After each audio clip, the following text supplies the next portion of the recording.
നൽകണമേ, വേഗം വരണമേ, സ്നേഹം പകരണമേ, ആത്മാവിലൊന്നു തൊടണമേ. ആരാധനയെ യേശുവേ,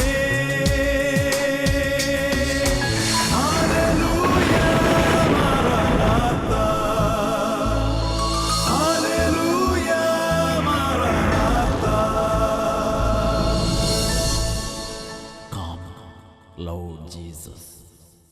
Praise the Lord. Hallelujah. Zacharia 10:12. ഞാൻ അവരെ കർത്താവിൽ ബലപ്പെടുത്തും, അവർ അവിടുത്തെ നാമത്തിൽ അഭിമാനം കൊള്ളും. Praise the Lord. Hallelujah. Sehion ministries ഒരുക്കുന്ന വചന ശുശ്രൂഷയിലേക്ക് യേശുക്രിസ്തുവിൻ്റെ നാമത്തിൽ സേവർക്കൻ വട്ടാരച്ചൻ്റെ ആത്മീയ കൂട്ടായ്മയിൽ നിങ്ങളെല്ലാവരെയും സ്വാഗതം ചെയ്യുന്നു. Praise the Lord. നമ്മൾ വായിച്ചു കേട്ട തിരുവചന ഭാഗം സക്കറിയ പ്രവചനത്തിൽ 10-ാമത്തെ അധ്യായത്തിൻ്റെ 12-ാമത്തെ തിരുലിഖിതമാണ്.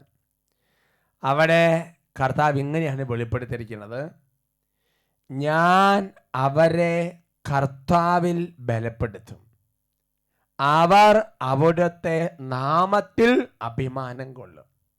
Praise the Lord. പ്രിയപ്പെട്ട സഹോദരങ്ങളെ, നമ്മുടെ ചുറ്റുമുള്ള എല്ലാ വ്യക്തികളെയും, നമ്മുടെ കുടുംബാംഗങ്ങളാണെങ്കിലും ശരി, നമ്മുടെ കമ്മ്യൂണിറ്റിയിലുള്ളവരാണെങ്കിലും ശരി, നമ്മുടെ ഇടവകയിലുള്ളവരാണെങ്കിലും ശരി, നമ്മുടെ ഓഫീസിലുള്ളവരാണെങ്കിലും ശരി, നമ്മുടെ ഉറ്റമിത്രങ്ങളാണെങ്കിലും ശരി, അവരെ നമ്മിലല്ല ബലപ്പെടുത്തേണ്ടത്, കർത്താവിലാണ് ബലപ്പെടുത്തേണ്ടത്. അങ്ങനെ കർത്താവിൽ ബലപ്പെടുത്തുമ്പോൾ അവർ കർത്താവിൻ്റെ നാമത്തിൽ അഭിമാനം കൊള്ളും. പ്രിയപ്പെട്ട സഹോദരങ്ങളെ, ഒരു കൺവെൻഷൻ ശുശ്രൂഷ സംബന്ധിക്കുമ്പോൾ ഒരു വ്യക്തി വേറൊരു വ്യക്തിയെ ധ്യാനത്തിൽ കൂട്ടിക്കൊണ്ടുവന്ന് എന്നിട്ട് കർത്താവിൽ അങ്ങോട്ട് ബലപ്പെടുത്തി, അതുവഴി ദൈവജനം മുഴുവൻ കർത്താവിൻ്റെ നാമത്തിൽ അഭിമാനം കൊണ്ടു. Praise the Lord. ആ സാക്ഷ്യം നമുക്കൊന്ന് ശ്രവിക്കാം. എന്റെ പേര് ഫിലോമിന എന്നാണ്. ചക്കാലക്കൽ എന്നാണ് എന്റെ വീട്ടുപേര്. തിരുഹൃദയം ദേവാലയത്തിലാണ് ഞങ്ങളുടെ ഇടവക. ഈശോയെ, ഞാൻ എൻ്റെ വലതുകാലിന്മേൽ ഒരു മുഴ വന്ന് സംഭവിച്ചു. വലിയ മുഴയായിരുന്നു. ഞാൻ പള്ളിയിൽ പോയാൽ ഏറ്റവും മുന്നിലെ മുട്ടുകുത്തുള്ളു. എന്നാലും ഈ മുഴയുണ്ടെങ്കിൽ ഞാൻ ചരിഞ്ഞ് മുട്ടുകുത്തുമായിരുന്നു. അപ്പോൾ എല്ലാവരും എന്നോട് ചോദിച്ചു, എന്താണ് ബിലോ ചേച്ചി ഇങ്ങനെ ചരിഞ്ഞ് നിൽക്കണേന്ന് ചോദിച്ചു. അപ്പം ഞാൻ പറഞ്ഞ്, മോളെ, എൻ്റെ കാലിന്മേൽ ഒരു മുഴയുണ്ട് എന്ന്. അത് മക്കളോട് പറഞ്ഞ് ആസ്പത്രി പോകാൻ പാടില്ലേ എന്ന് ചോദിച്ചപ്പോൾ ഞാൻ പറഞ്ഞു, അവരെ ബുദ്ധിമുട്ടിക്കണ്ടല്ല, എൻ്റെ കാലിന്മേലുള്ള മുഴ ഞാൻ ഈശോയോട് പ്രാർത്ഥിച്ച് ദിവസവും കുർബാന കാണുമ്പോൾ അത് മാറിക്കിട്ടും എനിക്ക് പൂർണ്ണ വിശ്വാസം എനിക്കുണ്ടെന്ന് പറഞ്ഞു. അങ്ങനെ ഞാനൊരു നാട്ടുവൈദ്യൻ്റെ അടുത്ത് പോയി. ചെന്നപ്പോൾ വൈദ്യനോട് ഞാൻ ഈ വിവരം പറഞ്ഞ് മുഴ കാണിച്ചപ്പോൾ പറഞ്ഞ്, ഇവിടം കൊണ്ട് നടക്കൂല, ഇത് ഓപ്പറേഷൻ ചെയ്യണമെന്ന് പറഞ്ഞു. അപ്പോൾ അടുത്തുള്ള ഒരു കുട്ടി ഇവിടെ ധ്യാനത്തിന് കഴിഞ്ഞ കൊല്ലം വന്നപ്പോൾ, കഴിഞ്ഞ വർഷം കോലമാവ് മേഖല കൺവെൻഷൻ നടക്കുന്ന സമയത്ത് അപ്പൊ എന്നോട് പറഞ്ഞു, ബാ ബിലോ ചേച്ചി, നമുക്ക് രണ്ടുപേർക്കും കൂടി പോകാം എന്ന് പറഞ്ഞു. കുട്ടിയാണ് പറഞ്ഞത്, ഒരു കൂട്ടുകാരി മകള്. അപ്പൊ ഞാൻ പറഞ്ഞ്, എങ്ങനെ വരുമ്പോളെ ഓട്ടോറിക്ഷ വിളിക്കാം. അപ്പൊ പറഞ്ഞ്, അവളുടെ ഭർത്താവും വണ്ടിയും കൊണ്ട് വരും, എന്റെ മകനും വണ്ടിയും കൊണ്ട് വരും. അങ്ങനെ ഞങ്ങൾ രണ്ടുപേരും മുടങ്ങാതെ വന്ന് ഞാനും. അവസാനത്തെ ദിവസം അച്ഛൻ വിളിച്ചു പറഞ്ഞ്, ഒരു അമ്മച്ചിയുടെ കാലിന് മുഴ മാറിയിരിക്കുന്നു എന്ന്. ഞാൻ ഉടനെ തന്നെ തപ്പി നോക്കി, അപ്പോൾ മുഴ ഉണ്ടായിരുന്നില്ല. കഴിഞ്ഞ വർഷം കൺവെൻഷൻ നടക്കുമ്പോ ആൾക്കാരെ ശുശ്രൂഷക്കാരെ വിളിച്ചു, ഇതാ ഒരു അമ്മച്ചിയുടെ കാലിന്റെ മുഴ മാറുന്നു എന്ന് പറഞ്ഞു. ആ സെക്കൻഡ് അമ്മച്ചി കാലിൽ തപ്പി നോക്കുമ്പോ മുഴയെ കൊണ്ട് കാണാൻ. ഈശോയെ നന്ദി. ഈ ഫിലോമിന അമ്മച്ചിയല്ല. ഹല്ലേലൂയ. ഉയർത്തിയടിച്ച് ഉയർത്തിയടിച്ച്. നല്ലവനല്ലോ ദൈവം, നല്ലവനല്ലോ, സ്തുതിക്കും പുകഴ്ചയ്ക്കും യോഗ്യനായ. കൈകൾ ഉയർത്തിയടിച്ച്. നല്ലവനല്ലോ ദൈവം, നല്ലവനല്ലോ, സ്തുതിക്കും പുകഴ്ചയ്ക്കും യോഗ്യനായവൻ. ശക്തനായവൻ, സങ്കേതമായവൻ, ഘോരവൈരിൻ കയ്യിൽ നിന്ന് വിടുവിച്ചവൻ. ശക്തനായവൻ, സങ്കേതമായവൻ, ഘോരവൈരിൻ കയ്യിൽ നിന്ന് വിടുവിച്ചവൻ. നല്ലവനല്ലോ ദൈവം, നല്ലവനല്ലോ, സ്തുതിക്കും പുകഴ്ചയ്ക്കും യോഗ്യനായവൻ, സ്തുതിക്കും പുകഴ്ചയ്ക്കും യോഗ്യനായവൻ. Praise the Lord. ഒരുമിച്ച് പറയാം ഹല്ലേലൂയ. പ്രിയപ്പെട്ട സഹോദരങ്ങളെ, ആ സഹോദരിയെ ഫിലോമിന ചേച്ചിയെ കൂട്ടിക്കൊണ്ട് വന്നതുകൊണ്ട് കർത്താവിൽ അങ്ങോട്ട് ബലപ്പെടുത്തി ജനം മുഴുവൻ കർത്താവിൻ്റെ നാമത്തിൽ അഭിമാനം കൊള്ളാൻ ഇടവന്നു. ഒരുമിച്ച് പറയാം ഹല്ലേലൂയ. സന്തോഷത്തോടെ പറയാം ഹല്ലേലൂയ. Price the Lord. ഇപ്പോൾ ഈ വചന ശുശ്രൂഷ കർത്താവിൻ്റെ നാമത്തിൽ അഭിമാനം കൊള്ളാനും കർത്താവിൽ ബലപ്പെടാനുള്ളൊരു അവസരമാണ് സഹോദരങ്ങളെ. ഈ വചന ശുശ്രൂഷയിലേക്ക് നിങ്ങൾക്ക് ഇപ്പോൾ ആരെങ്കിലും വിളിക്കാൻ തോന്നണമെങ്കിൽ അവരെയും കൂടെ കൂട്ടിച്ചേർത്ത് വിളിച്ച് ഈ ശുശ്രൂഷയ്ക്ക് ഒന്ന് ഒരുങ്ങണം. കർത്താവിൻ്റെ നാമത്തിൽ ബലപ്പെടണം. Price the Lord. നമുക്കൊന്ന് എഴുന്നേറ്റ് നിന്ന് പ്രാർത്ഥിക്കാം. ഒന്ന് എഴുന്നേറ്റ് നിൽക്കാവോ? ആരെയൊക്കെ സാധനം എഴുന്നേറ്റ് നിന്ന് നമുക്ക് കർത്താവിൻ്റെ നാമത്തിൽ ബലപ്പെടുത്തുന്ന ഒരു ശുശ്രൂഷയാണത്. കർത്താവിന് അഭിമാനം കൊള്ളാൻ കർത്താവ് ഇടവരുത്തുന്ന ഒരു ശുശ്രൂഷയിലേക്കാണ് നമ്മൾ സമ്മതിക്കുന്നത്. അതിനുവേണ്ടി ഇന്ന് പ്രാർത്ഥിച്ചു വരുങ്ങാം. എഴുന്നേറ്റ് നിന്ന് കരങ്ങൾ തുറന്നു പിടിച്ച് കർത്താവിൻ്റെ നാമത്തെ വിളിച്ച് കർത്താവിൻ്റെ നാമത്തെ ബലപ്പെടുത്താൻ, അങ്ങനെ കർത്താവിനെ മഹത്വപ്പെടുത്താൻ ഇടവരുത്താൻ ആഗ്രഹിച്ച് നമുക്ക് കർത്താവിനെ വിളിച്ച് സ്തുതിക്കാം. ഹല്ലേലൂയ, ഹല്ലേലൂയ, ഹല്ലേലൂയ. യേശുവേ ആരാധന, ആരാധന, ആരാധന, ആരാധന. കർത്താവേ സ്തോത്രം. പരിശുദ്ധാത്മാവേ ആരാധന, ആരാധന, ആരാധന, ആരാധന. യേശുവേ ആരാധന. കർത്താവേ ആരാധന. ഓ കർത്താവായ ദൈവമേ, ഇപ്പോൾ പ്രാർത്ഥിച്ചുകൊണ്ടിരിക്കുന്ന ഓരോ ദാസന്മാർക്ക് വേണ്ടി വട്ടാലച്ചൻ്റെ കൂട്ടായ്മയിൽ പ്രാർത്ഥിക്കുകയാണ് കർത്താവ്. ഈ ശുശ്രൂഷ എന്നൊക്കെ ആരൊക്കെ കാണുന്നുണ്ട് അവർക്ക് എല്ലാവർക്കും വേണ്ടി ഇപ്പോൾ പ്രാർത്ഥിക്കുകയാണ്.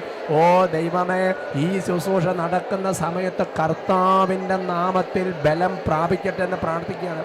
കർത്താവിൻ്റെ നാമത്തിൽ അഭിമാനം കൊള്ളാൻ ഇടവരട്ടെ കർത്താവ്. കർത്താവിൽ ബലം പ്രാപിക്കാൻ അനേകരെ അനുഗ്രഹിക്കണമെന്ന് പ്രാർത്ഥിക്കുകയാണ്. ഓ ദൈവമേ, കർത്താവിൽ ബലം പ്രാപിക്കുന്ന ഈ ശുശ്രൂഷയിൽ കർത്താവിലുള്ള എല്ലാ തടസ്സങ്ങളും വിട്ടുപോട്ടെ എന്ന് പ്രാർത്ഥിക്കുന്നു. എല്ലാ അന്ധകാരങ്ങളും വിട്ടുപോട്ടെ എന്ന് പ്രാർത്ഥിക്കുന്നു. ഓ ദൈവമേ, കർത്താവിൻ്റെ നാമത്തിൽ അഭിമാനം കൊള്ളുന്ന ആരായകർ ഇടവരുന്നതിൽ കല്ലിപ്പൊട്ടിരിക്കുന്ന സാത്താന്യ പീഡകൾ യേശുവിൻ്റെ നാമത്തിൽ വിട്ടുപോട്ടെ എന്ന് കൽപ്പിക്കുന്നു. ശക്തമായ അഭിഷേകം നിറയട്ടെ കർത്താവ്. ശക്തമായ അഭിഷേകം നിറയട്ടെ കർത്താവ്. വചനം കേട്ടുകൊണ്ടിരിക്കുമ്പോൾ അനേകർ ആത്മാവിൽ ബലം പ്രാപിക്കട്ടെ, ശരീരത്തിൽ ബലം പ്രാപിക്കട്ടെ, മനസ്സിൽ ബലം പ്രാപിക്കട്ടെ. അങ്ങനെ കർത്താവിനെ മാറ്റപ്പെട്ട് ഇടവരട്ടെ എന്ന് മുൻകൂട്ടി കണ്ട് നന്ദി പറഞ്ഞ് അനുഗ്രഹിക്കുന്നു. ആരാധന, ആരാധന, യേശുവേ ആരാധന, യേശുവേ ആരാധന, യേശുവേ ആരാധന, യേശുവേ ആരാധന, യേശുവേ ആരാധന, യേശുവേ ആരാധന. പരിശുദ്ധ അമ്മയോട് ചേർന്ന് നമുക്ക് ഒരുമിച്ച് പ്രാർത്ഥിക്കാം. നന്മ നിറഞ്ഞ മറിയമേ സുസ്തി, കർത്താവ് അങ്ങയോട് കൂടെ സ്ത്രീകളിൽ അങ്ങ് അനുഗ്രഹിക്കപ്പെട്ടവളാവുന്നു. അങ്ങയുടെ ഉദരത്തിന് ഫലമായി ഈശോ അനുഗ്രഹിക്കപ്പെട്ടവനാകുന്നു. പരിശുദ്ധ മറിയമേ തമ്പുരാൻ്റെ അമ്മേ, പാപികളായ ഞങ്ങൾക്ക് വേണ്ടി ഇപ്പോഴും ഞങ്ങളുടെ മരണസമയത്തും തമ്പുരാനോട് അപേക്ഷിച്ച് കാണണം. Price the Lord. ഹല്ലേലൂയ. നമുക്ക് സ്വസ്ഥാനങ്ങളിൽ ഇരിക്കാം. ഹല്ലേലൂയ. ഉറക്കെ പറയാം ഹല്ലേലൂയ. Price the Lord. ഇന്ന് നമ്മൾ ചിന്തിക്കുന്ന വിഷയം ദീർഘക്ഷമ അവഗണിക്കരുത്. Praise the Lord. ഹല്ലേലൂയ. ദീർഘക്ഷമ അവഗണിച്ച് കളയരുത്. പ്രിയപ്പെട്ട സഹോദരങ്ങളെ, ബൈബിളിൽ പഴയ നിയമത്തിലും പുതിയ നിയമത്തിലും ഒരുപോലെ കാണുന്ന ഒരു മേഖലയാണ്.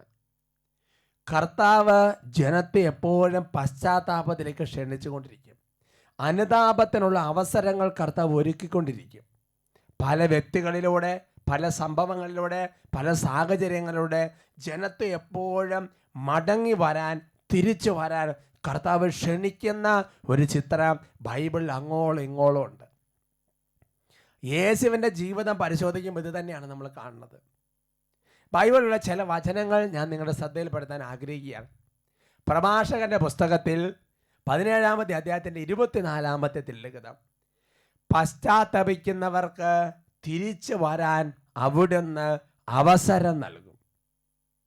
വീണ്ടും 25-ാമത്തെ തിരുലിഖിതം, കർത്താവിലേക്ക് തിരിഞ്ഞ് പാപം പരിത്യജിക്കുവിൻ, അവിടുത്തെ സന്നിധിയിൽ പ്രാർത്ഥിക്കുകയും അകൃത്യങ്ങൾ പരിത്യജിക്കുകയും ചെയ്യുവിൻ. വീണ്ടും 26-ാം തിരുലിഖിതം, അത്യുന്നതിലേക്ക് തിരിയുകയും അകൃത്യങ്ങൾ ഉപേക്ഷിക്കുകയും മ്ലേച്ഛതകളെ കഠിനമായി വെറുക്കുകയും ചെയ്യുവിൻ. എന്ന് പറഞ്ഞാൽ പാപം ഉപേക്ഷിച്ച്, മ്ലേച്ഛത ഉപേക്ഷിച്ച് കർത്താവിലേക്ക് തിരിച്ചു വരാൻ കർത്താവ് അനേക അവസരങ്ങൾ കൊടുക്കും. പശ്ചാത്തപിക്കുന്നവർക്ക് തിരിച്ചു വരാൻ അവിടുന്ന് അവസരം കൊടുക്കും. പാപം പരിധിച്ച് തിരിച്ചു വരാൻ ജനത്തെ കർത്താവ് എപ്പോഴും ഓർമ്മിപ്പിച്ചുകൊണ്ടിരിക്കുകയാണ്. ചിലപ്പോൾ കർത്താവ് വെളിപ്പെടുന്നത് എങ്ങനെയാണ്? നിങ്ങൾ ഏറ്റു പറഞ്ഞാൽ മാത്രം മതി എന്ന പോലെ കർത്താവ് വെളിപ്പെടുത്തുന്നുണ്ട്. പ്രിയപ്പെട്ട സഹോദരങ്ങളെ, ഒരുമിച്ച് പറയാം ഹല്ലേലൂയ. അത് നമ്മൾ വായിക്കുന്നത് ജെറമിയ പ്രവചനത്തിലാണ്. ജെറമിയ പ്രവചനത്തിൽ 3-ാമത്തെ അധ്യായത്തിൻ്റെ 13-ാം തിരുലിഖിതം. ഇസ്രായേൽ പലതരത്തിലുള്ള നാട് ദുഷിപ്പിക്കുന്ന വ്യഭിചാരം പോലുള്ള പല പാപങ്ങളും ചെയ്തിട്ടും ദൈവം ഇസ്രായേലിന് പറയുകയാണ്, അതിൻ്റെ 13-ാമത്തെ തിരുലിഖിതത്തിൻ്റെ അവസാന ഭാഗത്തിൽ, ഈ കുറ്റങ്ങൾ നീ ഏറ്റു പറഞ്ഞാൽ മതി, ഈ തെറ്റുകൾ നീ ഒന്ന് സമ്മതിച്ചാൽ മതി, നീ ഒന്ന് പശ്ചാത്തപിച്ച് ഒന്ന് ഏറ്റു പറഞ്ഞാൽ മതി, ഞാൻ വീണ്ടും നിന്നോട് ക്ഷമിക്കാം, കരുണ കാണിക്കാം, നീ തിരിച്ചു വരിക. ഇത് ബൈബിളിൽ ദൈവത്തിൻ്റെ ഒരു സ്വഭാവമാണ് പ്രിയപ്പെട്ട സഹോദരങ്ങളെ. ഒരുമിച്ച് പറയാം ഹല്ലേലൂയ.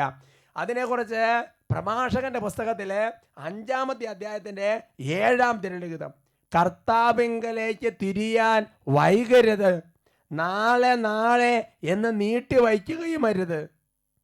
കർത്താവിങ്കലേക്ക് തിരിയാൻ വൈകരുത്, നാളെ നാളെ എന്ന് നീട്ടി വെക്കരുത്. ഉറക്കെ പറയാം ഹല്ലേലൂയ. അപ്പൊ അനുതാപത്തിലേക്കും പശ്ചാത്താപത്തിലേക്കും ദൈവജനത്തെ എപ്പോഴും ക്ഷണിച്ചുകൊണ്ടിരിക്കുന്ന കർത്താവ് അതിനിടയിലൂടെ പറഞ്ഞൊരു കാര്യമുണ്ട്, ഈ കാര്യത്തിൽ ഒരു ലാഘവ ബുദ്ധി കാണിക്കരുത്, ഒരു ലാഘവ ബുദ്ധി പാടില്ല. ഉറക്കെ പറയാം ഹല്ലേലൂയ. കർത്താവിലേക്ക് തിരിയാൻ നാളെ നാളെ എന്ന് നീട്ടി വെക്കരുത്. കർത്താവ് ഒരു ചെറിയ ശാസന രൂപത്തിൽ അത് ഓർമ്മപ്പെടുത്തുകയാണ്. എന്താണ് അങ്ങനെ പറയാൻ കാരണം പ്രിയപ്പെട്ട സഹോദരങ്ങളെ? അതിനൊരു കാരണമുണ്ട്. അത് പ്രഭാഷകന്റെ പുസ്തകത്തിൽ തന്നെ 7-ാമത്തെ വാക്യത്തിന് അവസാന ഭാഗത്ത് രേഖപ്പെടുത്തിയിട്ടുണ്ട്. അതിനെ പഠിപ്പിക്കുകയാണ്, അവിടുത്തെ ക്രോധം അവിചാരിതമായി ഉണരുകയും ആ ശിക്ഷയിൽ നീ നശിക്കുകയും ചെയ്യാം. ഉറക്കെ പറയാം ഹല്ലേലൂയ. എന്ന് പറഞ്ഞാൽ നാളെ നാളെ എന്ന് നീട്ടിവെച്ച പിന്നെ ആകട്ടെ ചിന്തിച്ചുകൊണ്ടിരുന്നാൽ അവിചാരിതമായി ദൈവകോപം ഒരു പക്ഷേ വന്നുപെടാം. അതിനെക്കുറിച്ച് പ്രഭാഷകൻ 5-ാമത്തെ 4-ാമത്തെ വാക്യത്തിൽ പറയാണ്, പാപം ചെയ്തിട്ട് എനിക്ക് എന്ത് സംഭവിച്ചു നീ പറയരുത്, എന്നാൽ കർത്തൃകോപം സാവധാനത്തിലേ വരികയുള്ളൂ. കർത്തൃകോപം സാവധാനത്തിലേ വരികയുള്ളൂ. ഉറക്കെ പറയാം ഹല്ലേലൂയ. പ്രിയപ്പെട്ട സഹോദരങ്ങളെ, ഇത് പറയുമ്പോൾ ഇതിൻ്റെ ഒരു മറുവശമുണ്ട്. എന്താണ് ഇതിൻ്റെ മറുവശം? അതായത് കർത്തൃകോപം സാവധാനത്തിലേ വരികയുള്ളൂ എന്ന് പറയുമ്പോൾ അതിന് നൽകുന്നൊരു മറുവശമുണ്ട്. കർത്താവ് നമുക്കൊരു സമയം തന്നിരിക്കുകയാണ്. സാവധാനത്തിലെ വരികയെന്ന് പറയുമ്പോൾ ഒരു സമയം കർത്താവ് അനുദപിക്കാൻ ഓരോ വ്യക്തികൾക്കും തിരിച്ചു വരാൻ ഓരോ ആത്മാവിനും കർത്താവ് ഒരു നിശ്ചിത സമയം അനുവദിച്ച് കൊടുക്കും. ഇതാണ് അതിന് നൽകുന്ന മറുവർത്ഥം. ഉറക്കെ പറയാം ഹല്ലേലൂയ. അത് നമുക്ക് വെളിപ്പെടുത്തേണ്ടത് ശരിക്കും പറഞ്ഞാൽ പുതിയ നിയമത്തിലാണ് അത് നന്നായിട്ട് വെളിപ്പെടുത്തി കിട്ടുന്നത്. അത് പുതിയ നിയമത്തിൽ നമ്മൾ വായിക്കുന്നത് പത്രോസ് എഴുതിയ ലേഖനത്തിലാണ്. 2 പത്രോസ് 3:15. 2 പത്രോസ് 3:15 എങ്ങനെയാണ് പഠിപ്പിക്കുന്നത്? നമ്മുടെ കർത്താവിൻ്റെ ദീർഘക്ഷമ രക്ഷാകരമാണെന്ന് കരുതിക്കൊള്ളുവിൻ. നമ്മുടെ കർത്താവിൻ്റെ ദീർഘക്ഷമ രക്ഷാകരമാണെന്ന് കരുതിക്കൊള്ളുവിൻ എന്ന് പറഞ്ഞാൽ കർത്താവ് നമ്മളൊരു ദീർഘക്ഷമ കാണിച്ചുകൊണ്ടിരിക്കുകയാണ്. അത് ഒരു രക്ഷാകരമാണെന്ന് മനസ്സിലാക്കണം. എന്തുകൊണ്ടാണ് അത് രക്ഷാകരമാണെന്ന് പറയാൻ കാരണം? അതിൻ്റെ കാരണം നമ്മൾ വായിക്കുന്നത് റോമാലേഖനത്തിലാണ്. റോമാലേഖനത്തിൽ 2-ാമത്തെ അധ്യായത്തിൻ്റെ 4-ാം തിരുലിഖിതം, അതോ അവിടുത്തെ നിസ്സീമമായ കരുണയും സഹിഷ്ണുതയും ക്ഷമയും നീ നിസ്സാരമാക്കുകയാണോ ചെയ്യുന്നത്? നിന്നെ അനുതാപത്തിലേക്ക് നയിക്കുകയാണ് ദൈവത്തിൻ്റെ കരുണയുടെ ലക്ഷ്യമെന്ന് നീ അറിയുന്നില്ലേ? നിന്നെ അനുതാപത്തിലേക്ക് നയിക്കുകയാണ് ദൈവം കരുണ കാണിക്കുകയും സമയം തരികയും ചെയ്തുകൊണ്ടിരിക്കുന്നതിൻ്റെ ലക്ഷ്യം എന്ന് നീ അറിയുന്നില്ലേ? പത്രോസ് പറഞ്ഞു, കർത്താവ് ദീർഘക്ഷമ കാണിക്കുന്നുവെന്നേ ഉള്ളൂ, അത് രക്ഷാകരമാണ്. എന്തുകൊണ്ട് രക്ഷാകരമെന്ന് പറയാൻ കാരണം റോമാലേഖനം പഠിപ്പിക്കുകയാണ്, സഹോദരങ്ങളെ, നിന്നെ അനുതാപത്തിലേക്ക് നയിക്കാൻ വേണ്ടിയിട്ടാണ് കർത്താവ് നിന്റെ മേൽ ഇങ്ങനെ കരുണയുടെ കരം നീട്ടി സമയം അനുവദിച്ച് തന്നിരിക്കുന്നതാണ് വചനം വെളിപ്പെടുത്തുന്നത്. ഒരുമിച്ച് പറയാം ഹല്ലേലൂയ. കാരണം എന്താണ്? കാരണം കർത്താവിൻ്റെ ഒരു ആഗ്രഹമുണ്ട്. എന്താണ് ദൈവത്തിൻ്റെ ആഗ്രഹം? എന്താണ് ദൈവത്തിൻ്റെ ആഗ്രഹം? നമ്മൾ വായിക്കുന്നത് 2 പത്രോസ് 3:9 വചനം പഠിപ്പിക്കുന്നത്. 2 പത്രോസ് 3:9 അവിടെ വചനം പഠിപ്പിക്കുന്നത് ഇപ്രകാരമാണ്: ആരും നശിച്ചു പോകാതെ എല്ലാവരും അനുതപിക്കണമെന്ന് അവിടുന്ന് ആഗ്രഹിക്കുന്നത് കൊണ്ട് നിങ്ങളുടെ ദീർഘക്ഷമ കാണിക്കുന്നുവെന്നേയുള്ളൂ. ആരും നശിച്ചു പോകാതെ എല്ലാവരും അനുതപിക്കണമെന്ന്, പശ്ചാത്തപിക്കണമെന്ന് ദൈവം ആഗ്രഹിക്കുന്നത് കൊണ്ട് അവിടുന്ന് ദീർഘക്ഷമ കാണിക്കുന്നുവെന്നേ ഉള്ളൂ. പ്രിയപ്പെട്ട സഹോദരങ്ങളെ, ഇത് ദൈവത്തിൻ്റെ വലിയ ആഗ്രഹമാണ്. എല്ലാവരും അനുദപിക്കണം, എല്ലാവരും രക്ഷ പ്രാപിക്കണം എന്നുള്ളത് കർത്താവിൻ്റെ വലിയൊരു ആഗ്രഹമാണ്. അതുകൊണ്ടാണ് യോഹന്നാൻ ശേഷം 3-ാമത്തെ അധ്യായത്തിന് 16-ാമത്തെ വാക്യം നമുക്ക് എല്ലാവർക്കും അറിയാവുന്ന തിരുവചനമാകാം. യോഹന്നാൻ 3:16. എന്തെന്നാൽ അവനിൽ വിശ്വസിക്കുന്ന ഒരുവൻ പോലും നശിച്ചു പോകാതെ നിത്യജീവൻ പ്രാപിക്കുന്നതിന് വേണ്ടി തൻ്റെ ഏകജാതനെ നൽകുവാൻ തക്കവിധം ദൈവം ഈ ലോകത്തെ അത്രമാത്രം സ്നേഹിച്ചു. അത് പിതാവിൻ്റെ കരുണയാണ്, പിതാവിൻ്റെ വലിയ സ്നേഹമാണത്. അതുകൊണ്ട് തന്നെ യേശുക്രിസ്തു ഈ കാര്യം യേശുക്രിസ്തുവിന്റെ മനസ്സിലുള്ളത് കൊണ്ട് യേശുക്രിസ്തു തൻ്റെ പരസ്യ ജീവിതത്തിനിടയിൽ ഈ കാര്യം അസന്നിഗ്ധമായി പ്രഖ്യാപിച്ചിട്ടുണ്ട്. അത് നമ്മൾ വായിക്കുന്നത് യോഹന്നാൻ ശേഷം 6-ാമത്തെ അധ്യായത്തിന് 39-ാമത്തെ വാക്യത്തിലാണ്. യോഹന്നാന്റെ സുവിശേഷം 6-ാമത്തെ അധ്യായത്തിന്റെ 39-ാം തിരുലിഖിതം. അവിടുന്ന് എനിക്ക് നൽകിയവരിൽ ഒരുവനെ പോലെ നഷ്ടപ്പെടുത്താതെ അന്ത്യദിനത്തിൽ ഉയർപ്പിക്കണമെന്നുള്ളതാണ് എന്നെ അയച്ചവൻ്റെ ഇഷ്ടം. ഈ പിതാവിൻ്റെ ഇഷ്ടം മനസ്സിലാക്കി യേശുക്രിസ്തു പറയുന്നത് ഇങ്ങനെയാണ്: എനിക്ക് അവിടുന്ന് നൽകിയ ഒരുവനെ പോലെ നഷ്ടപ്പെടുത്താതെ അന്ത്യദിനത്തിൽ അവരെല്ലാവരും ഉയർപ്പിക്കണമെന്നാണ് ദൈവത്തിൻ്റെ ഇഷ്ടം. അതുകൊണ്ട് ദൈവം എന്താണ് ചെയ്യുന്നത്? ദൈവം ദീർഘക്ഷമ കാണിച്ചു കൊണ്ടിരിക്കുകയാണ്. പ്രിയപ്പെട്ട സഹോദരങ്ങളെ, ദൈവം ദീർഘക്ഷമ കാണിച്ചുകൊണ്ടിരിക്കുമ്പോൾ അത് നമ്മൾ നിസ്സാരമാക്കി കാണാൻ നിൽക്കരുത്. ഈ ദൈവം ദീർഘക്ഷമ കാണിക്കുന്നത് എസെക്കിയേൽ 18-ാമത്തെ അധ്യായത്തിലുണ്ട്. ദുഷ്ടൻ നശിക്കുന്നതിലല്ല, അവൻ രക്ഷിക്കപ്പെടുന്നതിലാണ് ദൈവം ആഗ്രഹിക്കുന്നത്. അതുകൊണ്ട് പ്രിയപ്പെട്ട സഹോദരങ്ങളെ, ദൈവം നമുക്ക് ചില സമയം അനുവദിച്ച് തരുമ്പോൾ, ദൈവം നമ്മുടെ കരുണയുടെ സമയം നീട്ടി തരുമ്പോൾ അതിനെ ഒരു ലാഘവത്തോടെ കാണാൻ നിൽക്കരുത്. ദീർഘക്ഷമ അനുവദിച്ച് തരുന്ന ദൈവത്തിൻ്റെ സമയത്ത് നമ്മൾ ഗൗരവത്തിലെടുക്കണം. അതുകൊണ്ട് പ്രിയപ്പെട്ട സഹോദരങ്ങളെ, കർത്താവ് കാണിക്കുന്ന ഈ ദീർഘക്ഷമയെ നമ്മൾ നിസ്സാരമായിട്ട് കണക്കാക്കരുത്. അങ്ങനെ കണക്കാക്കരുത് പ്രത്യാഘാതം ഉണ്ട്.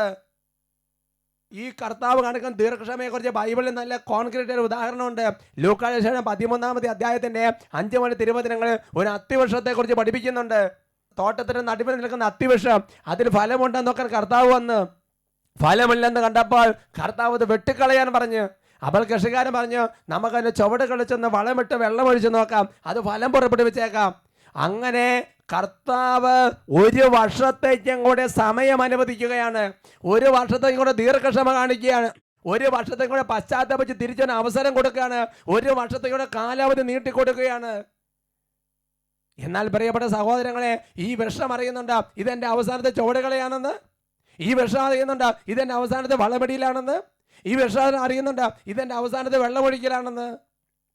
എൻ്റെ പ്രിയപ്പെട്ട സഹോദരങ്ങളെ, ദൈവം നമുക്ക് നൽകുന്ന ഓരോ വചന ശുശ്രൂഷയും, ഓരോ കൺവെൻഷനും, ഓരോ എപ്പിസോഡുകളും, ഓരോ ധ്യാനങ്ങളും, ഓരോ ഇടവക ശുശ്രൂഷകളും ദൈവം ദീർഘക്ഷമ കാണിക്കുന്ന അവസാന മണിക്കൂറുകളെന്ന് തിരിച്ചറിയണം പ്രിയപ്പെട്ട സഹോദരങ്ങളെ.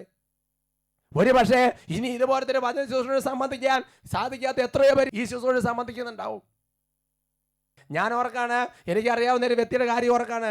ആ വ്യക്തി പല പ്രത്യേക തരത്തിലുള്ള സാഹചര്യം പോയിക്കൊണ്ടിരിക്കുമ്പോൾ അദ്ദേഹത്തിൻ്റെ ജീവിതത്തിൽ ധ്യാനം കൂടാൻ ആവശ്യമാണെന്നുള്ള ബോധ്യം വന്നപ്പോൾ അദ്ദേഹത്തിൻ്റെ പലരും പോയി പറഞ്ഞ്, എനിക്കറിയാം ചേട്ടാ, ഒന്നൊരു ധ്യാനം കൂടണം, പ്രാർത്ഥിക്കണം, ഇങ്ങനെ പോയാൽ ശരിയാകുകയല്ല, വരണം, പ്രാർത്ഥിക്കണം, ഒരു നല്ലൊരു കുമ്പസാരം നടത്തണം. അപ്പോൾ അതേ വ്യക്തി പറഞ്ഞൊരു സെൻറ്റൻസ് ഉണ്ട്, എനിക്കൊരു സമയമുണ്ട്, ആ സമയമാകുമ്പോൾ ഞാനങ്ങ് വന്നേക്കാം. ഈ കഴിഞ്ഞ നാളുകൾ ഞാൻ ഓർക്കാണ്, അദ്ദേഹം കട്ടിലിൽ അനങ്ങാൻ പറ്റാതെ തിരിയാൻ പറ്റാതെ കിടന്ന കിടപ്പിലായി. ഇപ്പൊ ഒരു ധ്യാനം കൊണ്ടുവന്ന് ആഗ്രഹിക്കുന്നുണ്ട്, പക്ഷെ നടക്കണില്ല. ഇപ്പൊ തിരിച്ചു വരണമെന്ന് ആഗ്രഹമുണ്ട്, നടക്കണില്ല. എന്നാൽ ദൈവം അനുവദിച്ചിരുന്ന സമയം കഴിഞ്ഞ് പ്രിയപ്പെട്ട സഹോദരങ്ങളെ, വാതിലടച്ച പിന്നെ തുറന്നു കിട്ടുമെന്ന് വിചാരിക്കരുത്. അതുകൊണ്ട് പ്രിയപ്പെട്ട ദൈവവൈദ്യലെ, ദൈവം നിന്റെ മേൽ ദീർഘക്ഷമ കാണിച്ചിരിക്കുന്ന മണിക്കൂറുകൾ ഗൗരവബുദ്ധിയായി എടുക്കണം. അതുകൊണ്ട് പശ്ചാത്തപിക്കാൻ കർത്താവ്, തിരിച്ചു വരാൻ കർത്താവ് നൽകുന്ന അവസരങ്ങൾ നിസ്സാരമായി കണക്കാക്കരുത്. അതുകൊണ്ടാണ് റോമാലേഖനത്തിൽ 2-ാമത്തെ അധ്യായത്തിന്റെ 4-ാമത്തെ ഭാഗത്തിൽ ശ്ലീഹാ ചോദിച്ചത്, ദൈവത്തിന്റെ നിശ്ചയമായ കരുണയും സഹിഷ്ണുതയും ക്ഷമയും നിസ്സാരമാക്കുകയാണ് ചെയ്യുന്നത്. നിന്നെ അനുതാപത്തിലേക്ക് നയിക്കുകയാണ്. ഈ കരുണ ലക്ഷ്യമെന്ന് നീ അറിയുന്നില്ലേ? അതാണ് പത്രോസ് ശ്ലീഹാ ചോദിച്ചത്. 2 പത്രോസ് 3:9 ശ്ലീഹാ ചോദിച്ചത്, കർത്താവ് നിങ്ങൾക്ക് ദീർഘക്ഷമ കാണിച്ചു തരുന്നുവെന്നേ ഉള്ളൂ. പ്രിയപ്പെട്ട സഹോദരങ്ങളെ, നമ്മുടെ ജീവിതത്തെക്കുറിച്ചും ജീവിതാന്തത്തെക്കുറിച്ചും ഒരു കാഴ്ചപ്പാട് നമ്മുടെ ജീവിതത്തിൽ വേണം.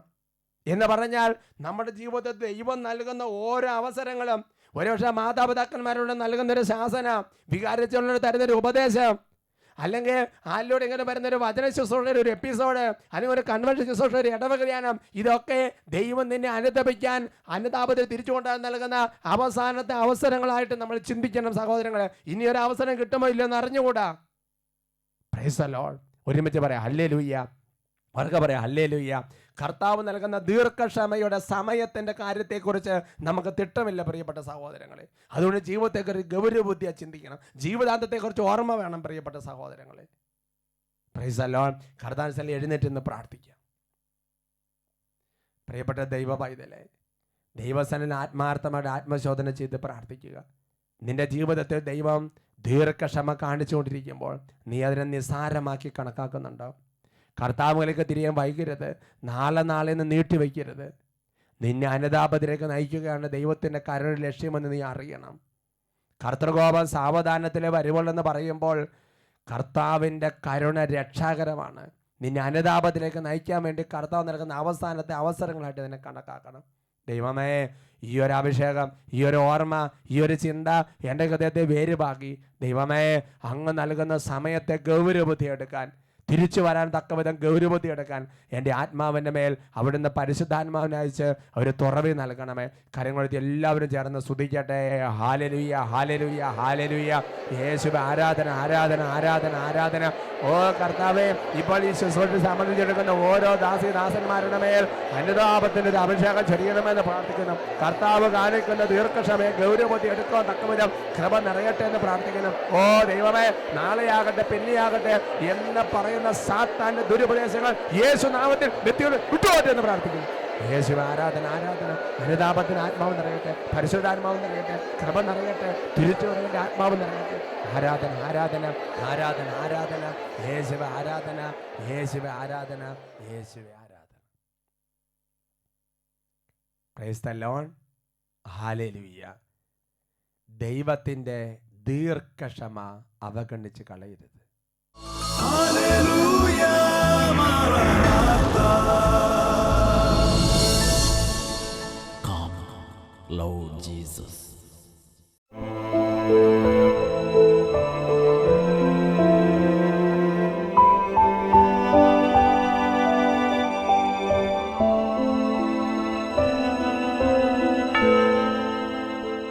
അവൻ്റെ സന്നിധിയിൽ കരങ്ങൾ കൂപ്പി പ്രാർത്ഥിക്കുകയാണ്. കേൾക്കപ്പെട്ട ഓരോ വചനങ്ങളിലും നിറഞ്ഞിരിക്കുന്ന പരിശുദ്ധാത്മ ശക്തി ഇപ്പോൾ ഹൃദയത്തെ തീയായി മാറുവാൻ വേണ്ടി പ്രാർത്ഥിക്കുക. ഓ ദൈവമേ, ഈ ആരാധനയെ സംബന്ധിച്ചെടുക്കുന്ന ഓരോ ദാസന്മാരെ ആശീർവദിക്കണമെന്ന് പ്രാർത്ഥിക്കുകയാണ്. കർത്താവെ, പ്രത്യേകിച്ച് ദൈവമേ, ദൈവരാജ്യവേല ശുശ്രൂഷ ചെയ്യുന്നവർ ക്ഷീണിച്ചിരിക്കുന്ന ഓരോരുത്തരെയും ഇപ്പോൾ അനുഗ്രഹിച്ച് പ്രാർത്ഥിക്കുകയാണ്. കർത്താവെ ദൈവമേ, പലവിധ പ്രലോഭനങ്ങളും ഞെരുക്കപ്പിൽ അകപ്പെട്ട് പീഡിപ്പിക്കപ്പെട്ടുകൊണ്ടിരിക്കുന്ന ഓരോരുത്തർക്കും വേണ്ടി ഇപ്പോൾ പ്രാർത്ഥിക്കുക. ഓ കർത്താവായ ദൈവമേ, തുടക്കത്തിൽ കേട്ട വചനം പോലെ ഹൃദയം ഉറപ്പിച്ചിരിക്കുന്നവരെ സമാധാനത്തിൻ്റെ തികവിൽ സംരക്ഷിക്കുന്ന വചനം ഇപ്പോൾ അയച്ച് പ്രാർത്ഥിക്കുകയാണ്. ഓ ദൈവമേ, അസമാധാനത്തിലും പലതരത്തിലും ഞെരുക്കങ്ങളും പീഡകളും കിടക്കുന്ന ഓരോരുത്തരും വിടിവിക്കണമെന്ന് പ്രാർത്ഥിക്കുകയാണ്. ദൈവരാജ്യ ശുശ്രൂഷ ചെയ്തിരിക്കുന്ന പീഡിപ്പിക്കുന്ന എല്ലാ തരത്തിലും പ്രലോഭനത്തിൻ്റെ കെട്ടുകൾ അഴിയട്ടെ എന്ന് പ്രാർത്ഥിക്കുകയാണ്.